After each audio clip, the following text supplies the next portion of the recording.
আসসালামু আলাইকুম everyone, welcome to my channel Mousumi's mini kitchen. আজকে আমি আপনাদের সাথে শেয়ার করব ঝটপট দুইটি ভিন্ন স্বাদের ইফতার রেসিপি একই সঙ্গে একই ভিডিওতে।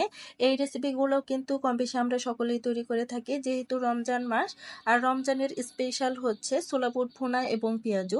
আপনাদের সাথে এই রেসিপিগুলো একদম সহজভাবেই আমি শেয়ার করব। আশা করছি আপনাদের কাছে ভালো লাগবে। প্লিজ ভিডিওটি স্কিপ না করে একদম শেষ পর্যন্ত থাকবেন। আর আমার চ্যানেলে যদি নতুন হয়ে থাকেন তাহলে চ্যানেলটি সাবস্ক্রাইব করে দিবেন।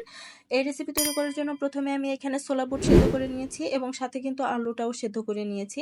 হাত দিয়ে আমি প্রেস করলাম, দেখিয়ে দিচ্ছি কতটা সেদ্ধ করেছি। আমি একদম সেদ্ধ করে ফেলিনি, 80% মতো সেদ্ধ করে নিয়েছি। এবার চুলায় একটা কড়াই বসিয়ে দিয়ে এখানে 2টা শুকনো মরিচ দিয়ে দিলাম আর দিয়ে দিলাম সরিষার তেল। সরিষার তেল দিয়ে এই ছোলা বুট ভুনা করলে খেতে অসম্ভব মজার হয়। দিয়ে দিলাম 1 কাপের মতো পেঁয়াজ কুচি। এবার আমি এগুলোকে নেড়েচেড়ে ব্রাউন করে ভেজে নেব। আপনারাও চেষ্টা করবেন সরিষার তেল দিয়ে ছোলা বুটটা ভুনা করার জন্য। এখানে আমি 2 চামচের মতো দিয়ে দিলাম আদা পেস্ট। দিয়েছি আমি এখানে গরম মশলা যেমন দারচিনি, তেজপাতা, সাদা এলাচ। এবার নেড়েচেড়ে এগুলোকে খুব সুন্দরভাবে ভেজে নিতে হবে। দিয়ে দিলাম 1/2 কাপের মতো টমেটো কুচি। এই টমেটোটা যতক্ষণ না গলে যাচ্ছে ততক্ষণ পর্যন্ত কিন্তু এগুলো নেড়েচেড়ে নিতে হবে। তো এখানে কিন্তু আমি পানি ইউজ করব না, ঢাকনা দিয়ে ঢেকে এই টমেটোটাকে সেদ্ধ করে নেব। এর আগে আমি সব মশলাগুলো একে একে দিয়ে দিব। দিয়ে দিলাম 1 চামচের মতো হলুদ গুঁড়া। আবারও কিন্তু আমি এগুলো খুব সুন্দরভাবে নেড়েচেড়ে মিশিয়ে নিলাম। দিয়ে দিলাম 1 চামচের মতো মরিচ গুঁড়া, ধনিয়া গুঁড়া 1 চামচের মতো দিয়ে দিলাম, জিরা গুঁড়া দিয়ে দিলাম 1/2 চামচের মতো, আর দিয়ে দিলাম স্বাদ মতো লবণ। মশলা যত ভালোভাবে কষাবেন এই ছোলা বুট ভুনা খেতেও কিন্তু অসম্ভব মজার হবে। দেখতেই পাচ্ছেন আমার মশলাটা কিন্তু খুব সুন্দরভাবে কষানো হয়ে গেছে আর টমেটোটাও প্রায় সেদ্ধ হয়ে গেছে। এখন আমি এই মশলাটাকে আরও ভালোভাবে কষানোর জন্য অল্প একটু পানি দিয়ে দিলাম আর দিয়ে দিলাম এখানে কাঁচামরিচ কুচি। ঝালটা আপনারা আপনাদের ইচ্ছা অনুযায়ী দিয়ে দিবেন। এবার ঢাকনা দিয়ে ঢেকে খুব সুন্দরভাবে এগুলোকে কষিয়ে নেব যতক্ষণ না এই তেলটা ছেড়ে আসছে বা উঠে আসছে।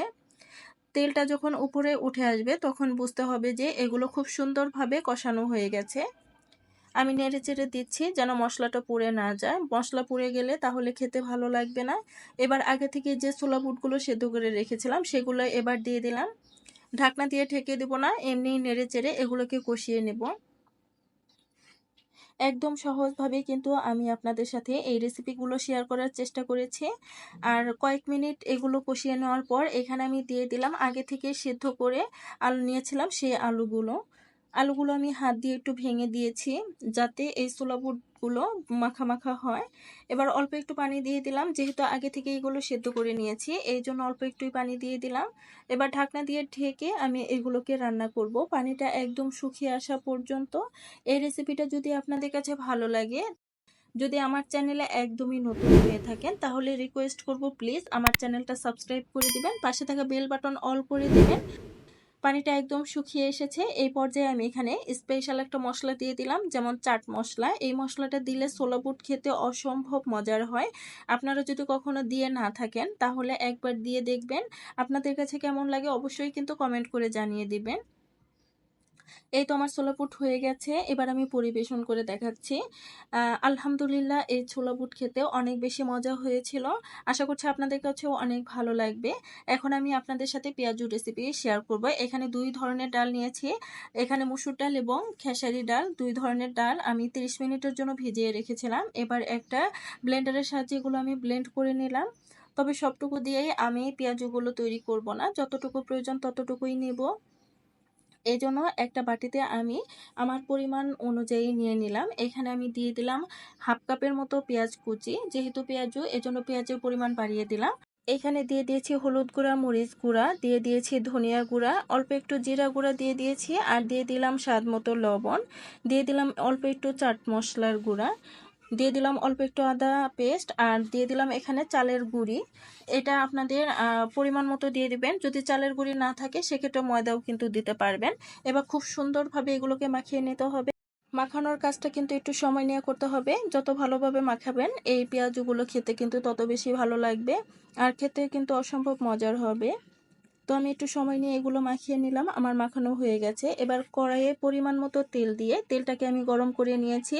এই পর্যায়ে আমি চুলার আঁচটা কিন্তু মিডিয়ামে রেখে দিয়েছি। একইভাবে কিন্তু এই পেঁয়াজগুলো ভেজে নেব। একে একে সবগুলো পেঁয়াজও দিয়ে দিচ্ছি। তো এই পর্যায়ে কিন্তু একটু সাবধানতার সাথে এগুলো দিতে হবে, খেয়াল রাখতে হবে তেল যেন হাতে লেগে না যায়। তো আমি সাবধানতার সাথে কিন্তু এগুলো দিয়ে দিলাম। আমি কয়েক মিনিট অপেক্ষা করব এবং কয়েক মিনিট পর যখন দেখব যে এক পাশে লালচে হয়ে গেছে তখন এগুলোকে উল্টিয়ে পাল্টিয়ে দিব। আমি একটা একটা করে সবগুলো কিন্তু উল্টিয়ে পাল্টিয়ে দিচ্ছি। ভিন্ন স্বাদের দুটি ইফতার রেসিপি আপনাদের কাছে যদি ভালো লাগে আর আপনি যদি আমার চ্যানেলে একদমই নতুন হয়ে থাকেন তাহলে প্লিজ আমার চ্যানেলটা সাবস্ক্রাইব করে দিবেন, পাশে থাকা বেল বাটন অল করে রাখবেন যেন পরবর্তী কোনো রেসিপি শেয়ার করার সাথে সাথে আপনি নোটিফিকেশন পেয়ে যেতে পারেন। রেসিপিগুলো দেখতে দেখতে যারা এই পর্যায়ে চলে এসেছেন এবং ভিডিওতে যদি একটা লাইক দিয়ে না থাকেন তাহলে প্লিজ একটা লাইক দিয়ে দিবেন এবং আপনাদের মূল্যবান মতামত রেখে যাবেন। আপনাদের মূল্যবান মতামত আমাকে অনেক বেশি অনুপ্রাণিত করে। এই তো পেঁয়াজগুলো কিন্তু উল্টিয়ে পাল্টিয়ে ভেজে নেওয়া হয়ে গেছে। এবার একটা স্ট্রেনারের সাহায্যে তেল ঝরিয়ে এগুলো আমি উঠিয়ে নেব আর একইভাবে কিন্তু আমি বাকিগুলোও ভেজে নিব। তো মাশাআল্লাহ অনেক সুন্দর হয়েছে। এগুলো কিন্তু অনেক বেশি ক্রিস্পি হয়েছে আর খেতেও কিন্তু অনেক মজা হয়েছিল। এইভাবে তৈরি করবেন, পরিবারের সকলেই কিন্তু খুব মজা করে খাবে। আজকের মতো এই পর্যন্তই। সকলেই সুস্থ থাকবেন, ভালো থাকবেন। আল্লাহ হাফিজ। আসসালামু আলাইকুম।